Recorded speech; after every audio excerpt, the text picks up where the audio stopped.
En el momento en que el mundo empezaba a llamarlo el mejor, Michael Jordan descubrió una verdad incómoda que nadie quería decirle en voz alta. Ganar partidos no significaba ganar el juego real. Era joven, dominante, imparable. Y aún así, su futuro económico estaba limitado por reglas que no controlaba. Fue entonces cuando llegó una decisión que parecía pequeña, casi administrativa, pero que partiría su vida en dos. No ocurrió en una final, ni con el balón en las manos. Ocurrió fuera de la cancha, cuando entendió que su talento tenía fecha de caducidad, pero su nombre no. Ese instante silencioso, sin aplausos, fue el verdadero punto de inflexión, porque ahí Jordan dejó de pensar como atleta y empezó a pensar como estructura. Esta no es la historia del hombre que voló más alto, es la historia del momento exacto en que decidió no aterrizar nunca más. Imagina que alguien te dice: Michael Jordan se volvió el atleta más rico de la historia porque le pagaban una fortuna por jugar básquet. ¿Suena lógico? Es la historia que nos contamos para que el mundo tenga sentido. Si eres el mejor, el sistema te recompensa. Pero aquí viene el dato incómodo que rompe todo. Sumando su salario de toda su carrera en la NBA, Jordan ganó alrededor de $94 millones. No por temporada. No por año, en toda su carrera como jugador. Y ahora la comparación que incomoda aún más. Hoy, retirado, puede ganar en un solo año más que eso, gracias a lo que ocurre fuera de la cancha. Décadas después de colgar los tenis, su ingreso anual sigue moviéndose en el rango de cientos de millones, sin necesidad de anotar un solo punto. Entonces, la pregunta no es ¿cuánto cobraba Jordan por jugar?, sino otra mucho más peligrosa. ¿Por qué el mejor jugador del mundo aceptó poco dinero jugando? Y aún así terminó construyendo una fortuna gigantesca. Porque la tesis real de esta historia no es deportiva, es económica. Jordan entendió algo que casi nadie entiende a tiempo. El salario es una jaula elegante. Te paga por estar presente. Te paga por tu cuerpo, por tu tiempo, por tu energía. Y cuando te detienes, se detiene. En cambio, una marca, si la construyes bien, te paga incluso cuando no estás. La mayoría de la gente cree que la riqueza nace del rendimiento, de ser el mejor. Jordan fue el mejor, y aún así, su salario total parece pequeño comparado con lo que llegó después. Lo que lo volvió distinto no fue solo su juego. Fue la decisión de cobrar como un producto que se sigue vendiendo, no como un empleado que se agota. Y aquí es donde el mito del salario alto se desarma por completo. Jordan no se hizo rico por anotar puntos. Se hizo rico cuando descubrió dónde se estaba acumulando el verdadero dinero alrededor de su nombre y encontró la forma de quedarse con una parte de eso cada año durante décadas. En la siguiente parte vamos a ponerle cara al enemigo, la era en la que jugó, un sistema que no estaba diseñado para pagar lo que él generaba y que sin querer lo empujó a buscar la riqueza donde casi nadie estaba mirando. En la historia de cómo Michael Jordan hizo su fortuna, hay un villano silencioso que casi nadie menciona. No es un rival, no es una lesión, no es ni siquiera una mala decisión, es la época. La NBA de los años 80 era un mundo donde el jugador podía ser el motor del espectáculo, pero no el dueño del valor que generaba. El salario tenía límites. La estructura del dinero estaba diseñada para controlar el costo laboral, para mantener equilibrio entre equipos, para que el negocio creciera sin que los sueldos lo devoraran. Y en ese diseño, el atleta, incluso el más grande, era, en el fondo, una pieza más del sistema. Ahí aparece la primera caída económica. Jordan entra a la liga como un talento generacional, capaz de cambiar la atención del mundo con un solo salto. Pero su ingreso como empleado seguía atado a reglas que no medían su impacto real, porque el punto no era cuánto anotaba, era cuánto movía. Cada vez que Jordan jugaba, no solo ganaba Chicago, ganaba la televisión, ganaban las marcas, ganaban las arenas, ganaba la liga entera. Y sin embargo, el dinero que capturaba Jordan por estar en la cancha seguía siendo pequeño comparado con el dinero que su existencia estaba activando alrededor. Aquí nace la tensión central de esta parte. Valor creado contra valor capturado. Jordan creaba el valor. El sistema lo capturaba. Y esto es lo más importante. Ese contexto no lo detuvo. Lo empujó. Porque cuando el sistema no te deja capturar lo que vales por tu salario, solo te quedan dos opciones: resignarte o buscar una salida. Jordan todavía no era un empresario, todavía no era una marca, todavía no era un imperio.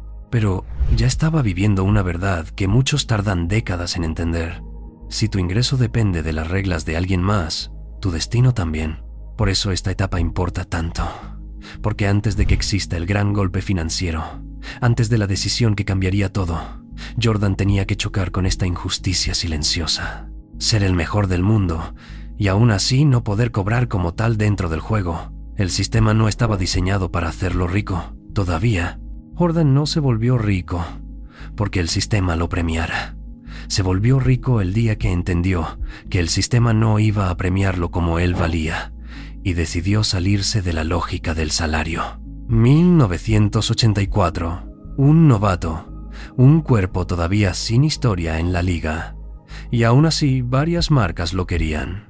Lo normal habría sido irse con la más grande, la más segura, la que ya dominaba el mercado. Lo normal habría sido elegir tranquilidad. Pero aquí entra el riesgo real. Jordan no eligió la marca más poderosa, eligió la más hambrienta. Nike, en ese momento, no era el gigante incuestionable que hoy imaginamos. Era una empresa dispuesta a apostar de forma agresiva, a construir algo desde cero alrededor de una sola persona. Y eso es lo que cambia todo. No le ofrecieron solo un contrato para usar un producto, le ofrecieron convertirse en el producto. La mayoría de los acuerdos de ese tiempo eran simples. Te pagaban una cantidad fija, tú salías en anuncios, se acabó. El atleta cobraba una vez, la empresa cobraba para siempre. Pero el contrato de Jordan traía una palabra que, para casi cualquier deportista, sonaba abstracta. Y para él terminó siendo la puerta a otra dimensión del dinero: regalías. Regalías significa esto: cada vez que el producto se vende, tú ganas. Aunque estés dormido, aunque estés lesionado, aunque ya no juegues, aunque la temporada termine. Es un ingreso que no depende de estar en la cancha, sino de que el mundo siga queriendo comprar un pedazo de lo que representas. Y ahí nace el verdadero motor de su fortuna. Jordan deja de ser solamente un trabajador de alto rendimiento y empieza a convertirse en un activo. Porque a partir de ese momento, su vida financiera ya no se mide por partidos, minutos o puntos. Se mide por algo más grande y más peligroso: permanencia. El trato era arriesgado por ambos lados. Para Nike, apostar por un novato era casi una provocación. Para Jordan, firmar con una marca hambrienta era renunciar a la seguridad de lo establecido. Pero la jugada escondía una idea que solo se ve clara décadas después. Si logras que tu nombre sea una línea de productos, tu carrera no se termina cuando te retiras. Solo cambia de forma. Y entonces ocurre el giro silencioso. Jordan empieza a ganar incluso cuando no juega. No porque sea magia, porque por primera vez en la historia de su vida, su esfuerzo deja de pagarse una sola vez y empieza a pagarse en bucle. Aquí no nació un gran contrato, aquí nació una máquina. Lo que pasó después del contrato no se sintió como un negocio, se sintió como un fenómeno. Porque al principio, Air Jordan era solo eso: un zapato asociado a un jugador, un producto con un rostro, un lanzamiento con expectativa. Pero en algún punto, sin que nadie pudiera señalar el día exacto, dejó de ser mercancía deportiva y se convirtió en otra cosa: un símbolo cultural. Y cuando un producto se vuelve símbolo, cambia su naturaleza. Ya no compite solo por calidad, compite por significado. Ya no se compra por necesidad, se compra por pertenencia, por estatus, por memoria, por identidad. Ahí ocurre el salto que casi nadie entiende a tiempo. El producto empieza a vivir su propia vida, como si se hubiera soltado de la cancha. Porque un partido termina, una temporada termina, la juventud termina, el cuerpo se desgasta, el atleta se retira. Pero el símbolo, no. El símbolo se hereda, se colecciona, se recuerda, se discute. Se vuelve uniforme para gente que ni siquiera vio a Jordan jugar en vivo. Y cuando eso sucede, la lógica del dinero se invierte. Ya no es Jordan vende porque juega, es Jordan vale porque representa. Y esto es crucial, porque aquí se rompe la trampa más común del mundo: vender tiempo. La mayoría de las personas solo puede ganar si está presente, si trabaja hoy, si produce hoy, si está de pie hoy. Y en cuanto se detiene, el ingreso se apaga como una luz. Pero cuando tu nombre se vuelve identidad, tu ingreso deja de depender de tu presencia. Jordan, sin decirlo con esas palabras, dejó de vender minutos en la cancha y empezó a vender un concepto: excelencia, frialdad, dominio. La sensación de yo también puedo ser imparable. Air Jordan se volvió un atajo psicológico. Te pones el símbolo y sientes que te acercas al mito.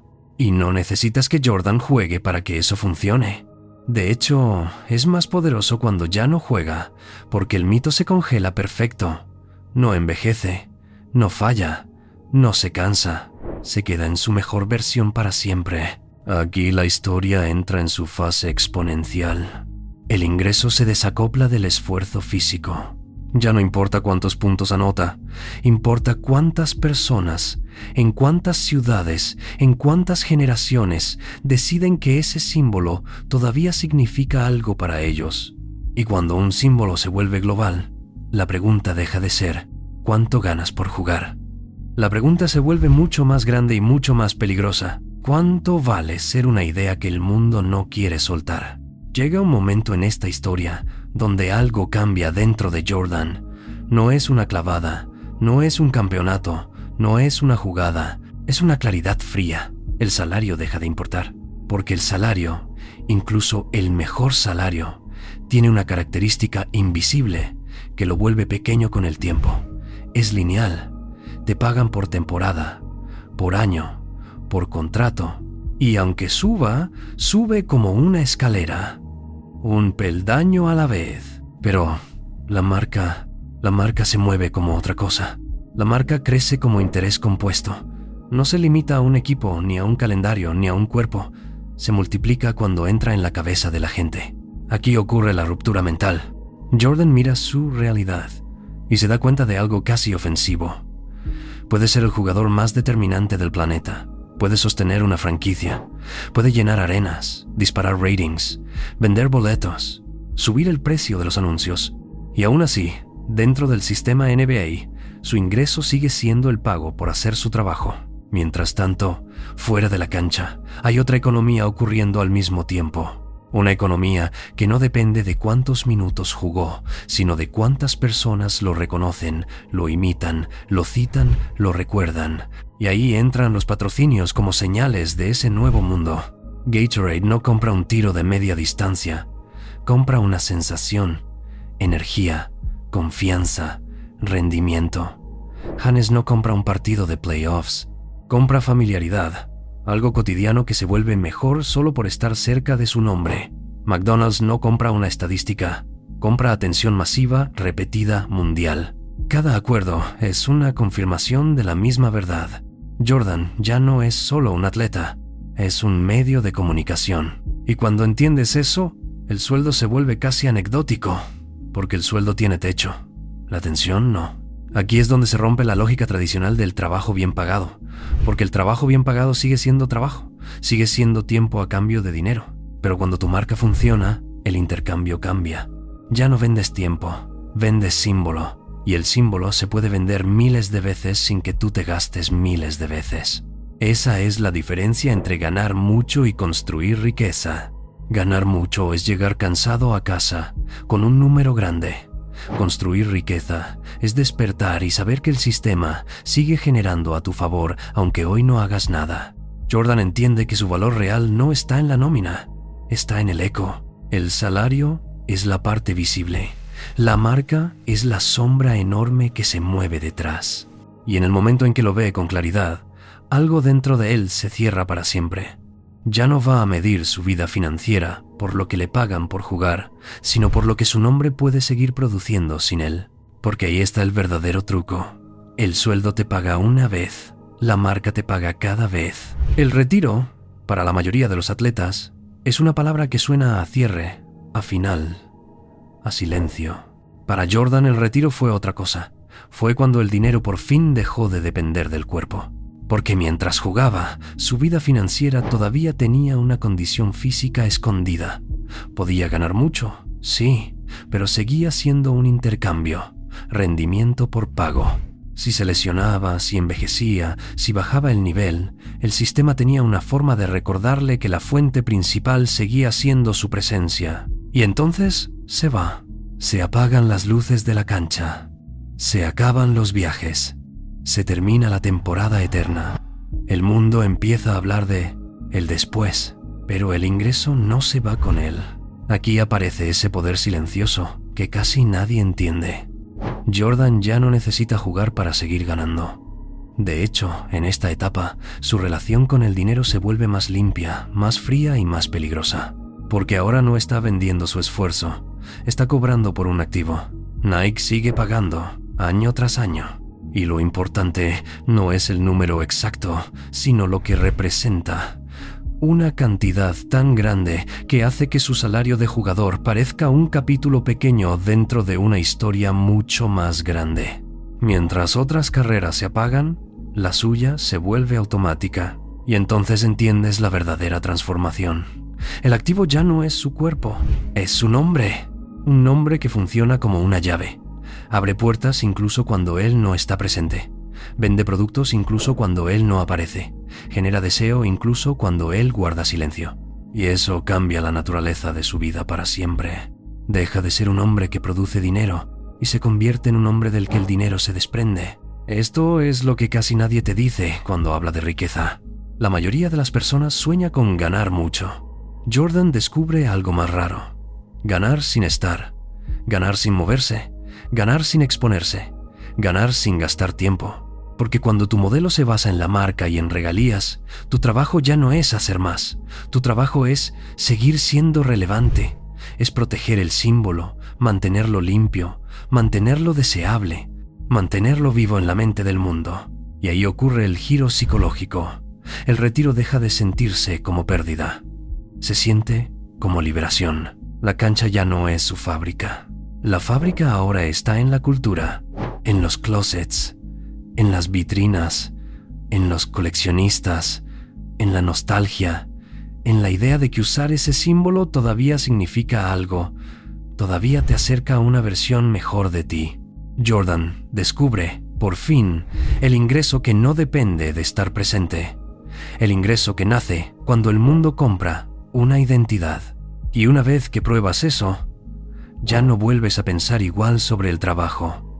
Porque entiendes que el objetivo no es ser indispensable por tu esfuerzo, sino ser inevitable por lo que representas. Jordan ya había encontrado la fórmula del dinero silencioso con Nike, pero todavía estaba, de alguna manera, atado a una idea, la de ser la cara del sistema.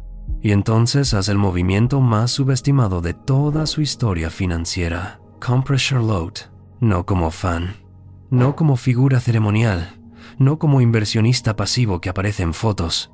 Lo compra para cambiar de lugar en la mesa, para cruzar una frontera invisible, pasar de ser el espectáculo a ser el dueño del espectáculo. Porque aquí está la diferencia que casi nadie entiende. Cuando eres el rostro, el sistema te usa para vender. Cuando eres el propietario, el sistema trabaja para ti. Hasta ese momento, incluso con patrocinios y regalías, Jordan seguía siendo una pieza fundamental dentro de un tablero que no controlaba. Podía ser la pieza más poderosa, sí, pero seguía moviéndose dentro de reglas ajenas. Con el equipo, el rol cambia por completo. Ya no se trata de cuánto produces en la cancha, se trata de cuánto se valoriza el activo con el tiempo. Y ese riesgo es distinto, mucho más frío.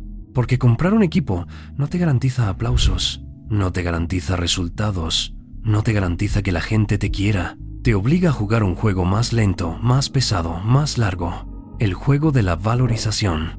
Jordan compra el equipo por alrededor de $275 millones. En ese instante, para muchos, suena como una excentricidad de millonario. Algo que haces por ego, por nostalgia, por capricho. Pero en realidad era una jugada de visión estratégica. Porque la NBA, como negocio, se estaba transformando. Los derechos de televisión crecían, el valor de las franquicias subía, la liga se volvía global. Y si tú entiendes eso antes que la mayoría, comprar un equipo no es un gasto. Es comprar un pedazo de una máquina que con el tiempo se vuelve más cara por existir. Aquí ocurre el cambio de rol definitivo. Jordan deja de ganar por rendimiento y empieza a ganar por valorización. Un atleta gana cuando juega bien, y cuando deja de jugar, se acaba. Un propietario gana aunque el partido termine, aunque la temporada acabe, aunque el jugador se retire, porque el activo sigue ahí, y el mercado decide que vale más. Este paso también tiene un significado psicológico brutal. Jordan deja de ser la historia que la liga vende y se convierte en alguien que posee parte del escenario donde se venden historias. Es el salto de empleado a accionista del sistema. Y aunque este movimiento no fue el más glamuroso, ni el más citado, ni el más viral, es el que completa la transformación. Ya no depende del cuerpo, ni de la moda, ni de un comercial. Ahora depende de algo más estable, un activo que se valoriza con el tiempo. En la siguiente parte vamos a ver lo más interesante. Cómo, años después, ese activo le devuelve el golpe con una fuerza que hace que todo lo anterior parezca preparación. Porque cuando entiendes la valorización, también entiendes cuándo convertir papel en realidad. Hay un tipo de riqueza que no se siente como dinero, se siente como aire, como algo que vale, pero que todavía no existe en tus manos. Eso es una valuación. Cuando Jordan compra Charlotte, su patrimonio cambia de forma. Ya no es solo ingresos y regalías entrando cada año. Ahora tiene un activo que se mueve lentamente, como una placa tectónica. Puede pasar tiempo sin que parezca que ocurre algo. Y de pronto, un día, el mundo decide que ese pedazo de liga vale muchísimo más. Y aquí viene lo fino. Jordan no aguanta el activo por orgullo, lo gestiona como un operador.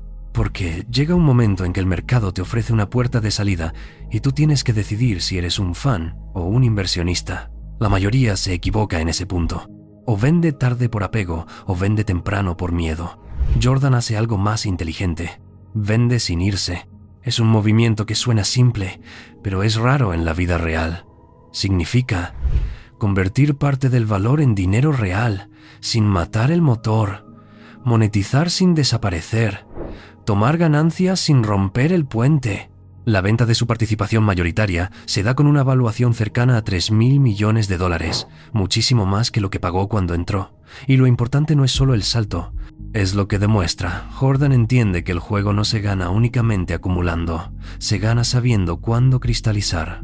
Porque mientras no vendes, tu riqueza es una promesa. Puede subir, puede bajar, puede volverse humo con una mala racha, un escándalo, un cambio de reglas, una crisis. Es dinero que existe en papel, pero que todavía no te pertenece del todo, hasta que ejecutas la salida.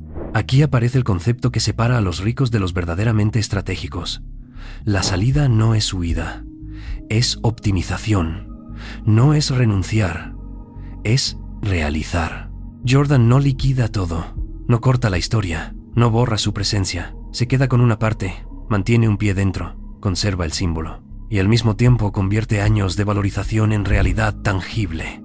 Es como si dijera, ya probé que puedo ganar por rendimiento, ya probé que puedo ganar por regalías, ahora voy a ganar como ganan los dueños, por el tiempo y por el mercado, y cuando el mercado me dé la oportunidad, voy a cobrar. En este punto, su fortuna deja de ser una suma de ingresos. Se vuelve una arquitectura, ingresos que entran, activos que suben y salidas que convierten crecimiento en patrimonio sólido. Y después de entender esto, el siguiente paso es inevitable. Si ya sabes vender sin irte, también sabes cómo construir un portafolio donde ninguna sola pieza sea tu destino. Hay un punto en el que la fama deja de ser suficiente, porque una marca, incluso una marca eterna, tiene estaciones. Hay años donde brilla más, hay años donde el ruido baja, la cultura se mueve, las generaciones cambian, los gustos se enfrían. Y si tu fortuna depende de una sola llama, tu riqueza siempre tendrá miedo. Ahí es donde aparece la parte que casi nadie ve cuando mira a Jordan, el blindaje.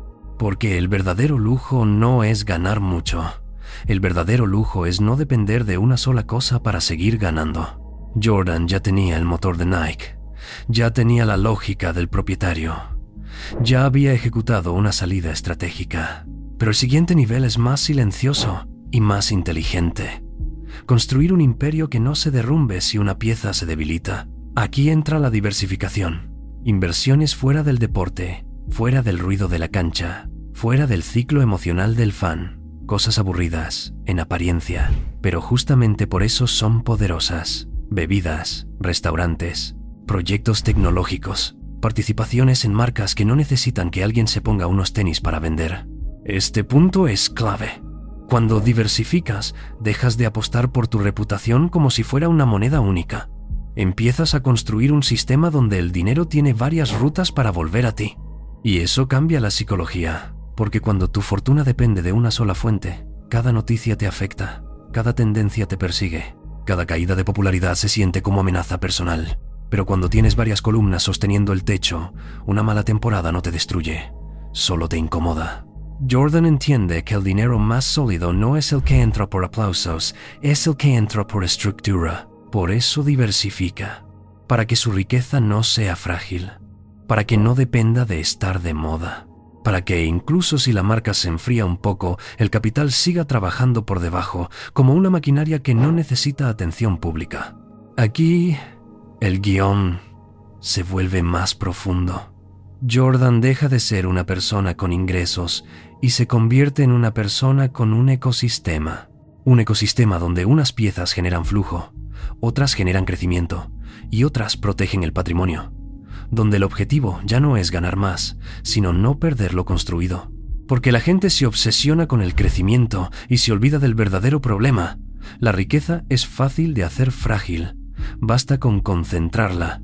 Basta con enamorarte de una sola idea. Basta con creer que tu nombre lo resolverá todo para siempre. El imperio diversificado es la respuesta adulta a esa trampa. Y así, sin drama, sin anuncios, sin highlights, Jordan alcanza una forma de poder que ya no se ve en la cancha: la estabilidad. El dinero trabaja incluso cuando él no está, incluso cuando la conversación pública se mueve, incluso cuando el mundo se distrae, y en ese punto su fortuna deja de ser un castillo de fama. Se vuelve una estructura.